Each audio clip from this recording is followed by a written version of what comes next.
The problem with figuring out how to overcome social anxiety is that really the how is just treating the symptoms.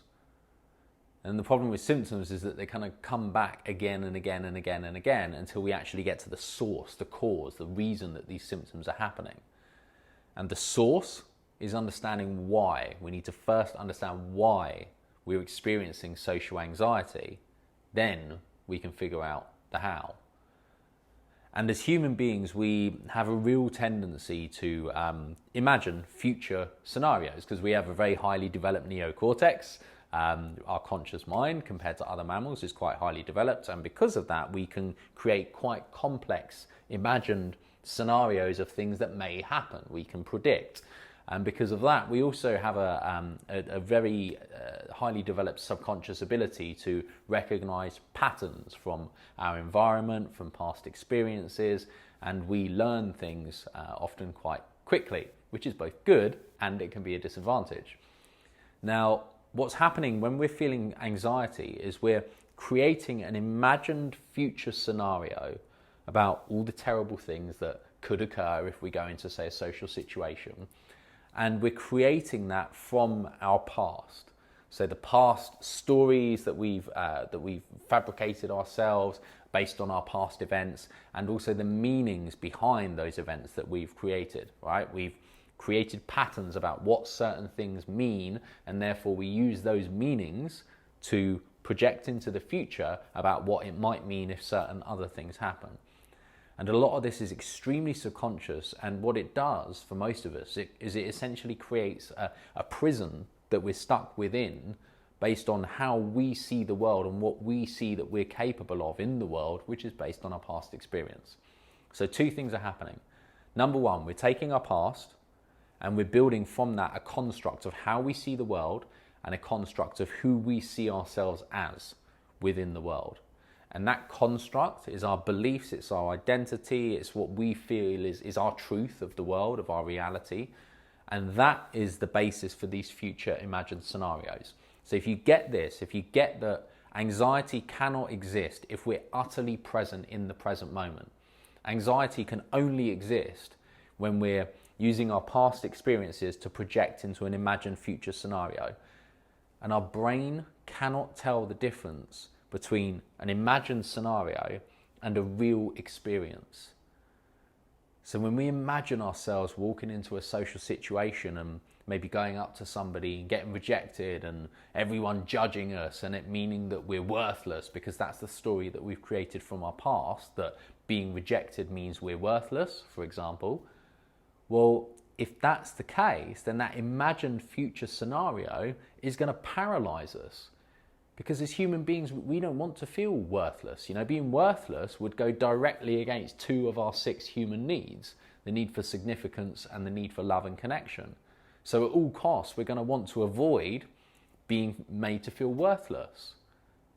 And so that's where this feeling of anxiety comes from. It's a biological response that's designed to stop us going into this situation that we feel is going to harm us, whether emotionally or mentally or spiritually or socially. We don't want to cause ourselves harm. We have an inbuilt response to self-preservation.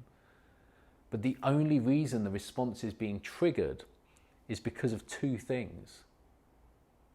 Number one, who do we identify as?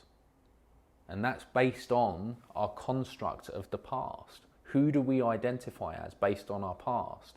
And number 2, again, based on the stories of our past, what meanings are we putting to certain things that are not the truth? And what's fascinating is that as humans, we're extremely good at lying to ourselves without even realizing. We'll tell ourselves that, you know, because we were bullied at school and put down, that's the reason that we're shy and awkward. And going up and speaking to people, if somebody rejects you or judges you, that means that you know, you're worthless. That means that you're not important, and so on and so forth. That's not the truth. That's a story that we've created based on our past experiences, and we've unconditionally, unquestionably subscribed to that story, often for decades. And it's because it's completely subconscious. We stay completely unaware. And so if we want to start reprogramming ourselves, if we want to start understanding how to actually remove the symptom of social anxiety in the first place, we have to understand the stories, the programming, the beliefs that are running us at the moment, and we have to hear that they're happening so that we can start to change them.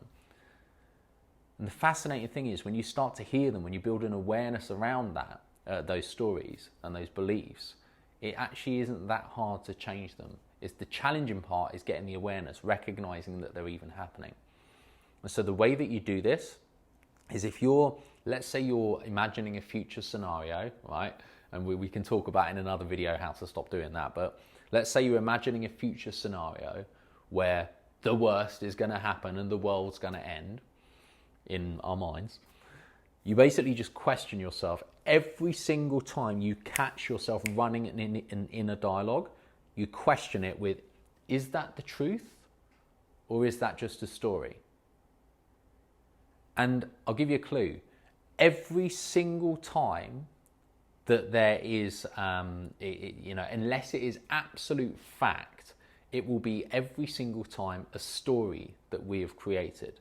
So think of it like, imagine a police incident report or something like that. Just utter pure factual account of the events that happened.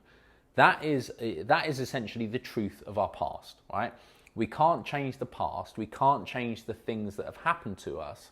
But what we can change is how we choose to respond to them and the meaning that we attach to those events. So the actual events is the police report style summary, the actual factual account of everything that happened, and everything else, whether it's a judgment of whether something's good or bad, emotionally charged thoughts, meanings like, oh, this thing happened and therefore that means da da da da da da. So any meanings, anything where we have put our own spin or our own perception or our own opinion into that past story, everything of that nature is a story, and if it is a story, it can be reprogrammed. We can choose to stop subscribing to the BS that we have written ourselves from our past. But you've got to first hear that it's happening. You've got to first stop believing these stories unquestionably, and then you can start to reprogram the meaning behind them. So what meanings are you putting to future certain situations? So if you think of like social situation that you're walking into, how does that make you feel? Listen to the dialogue that goes on in your head. Oh yeah, you can't do that because da, da, da, da, da. What's the because?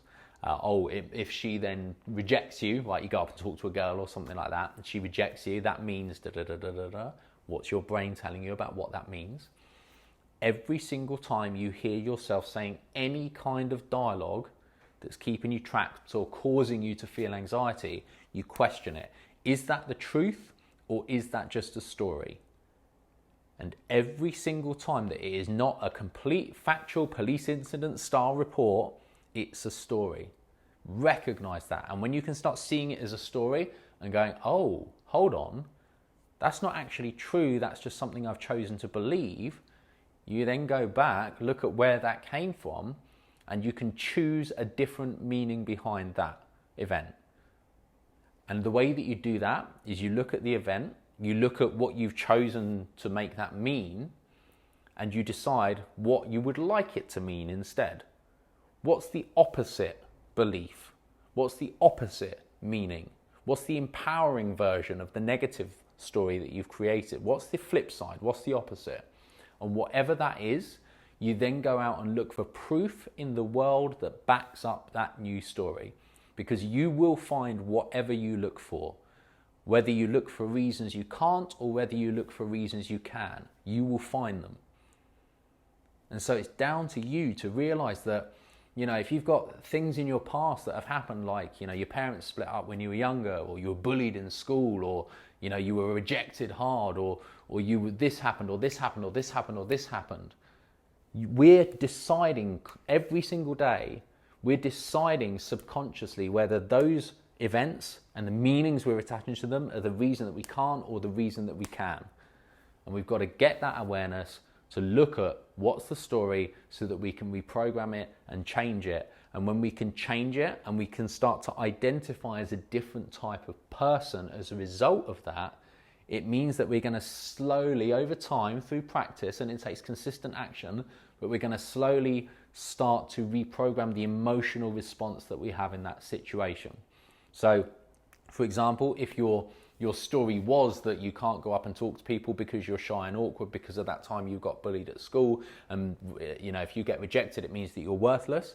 If you've reprogrammed that to mean, for example, that because you went through that experience, you know what it's like, it means that you consciously put effort every single day into being an outgoing and confident version of yourself. And it's because that past happened that you were able to step into that confident version of yourself, because it gave you perspective. And also, if someone was to reject you, doesn't mean anything about you whatsoever. It's all about them. Because we've got to recognize that when you go out, let's say you go up and talk to somebody, the way that they're perceiving you is nothing to do with you. And this takes a while to get your head around. The way that they're perceiving you is based on their past experience. They're making a judgment on the situation that they're in the present moment based on their past. And so really it's their past that's responding to you. It's nothing to do with you.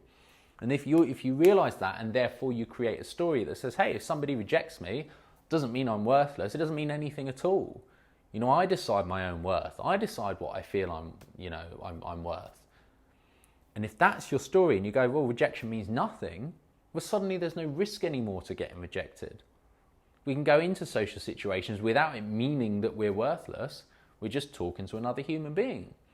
And then if we truly believe that, and we see ourselves as somebody who's outgoing and confident, well, are we going to feel anxiety when we imagine going into that situation? Well, not really, because what's there to be scared of? Rejection doesn't mean anything, and this is just who we are. We're just being who we are, which is outgoing and confident. It's normal. But to go through that shift, you've got to find proof in the world that those stories and the new meanings that you've created behind those stories are true, are real. They're your reality. That your past now means that you can. Your past no longer means that you can't. So go find proof in the world. Look at other people who have done it. Put yourself in situations that, it may be uncomfortable. But by doing that, you'll realize that actually all of the stories are literally just that. They're stories that you were telling yourself, that we were telling ourselves about why we couldn't. Do that consistently, and you watch how quickly you stop feeling that anxiety response in social situations.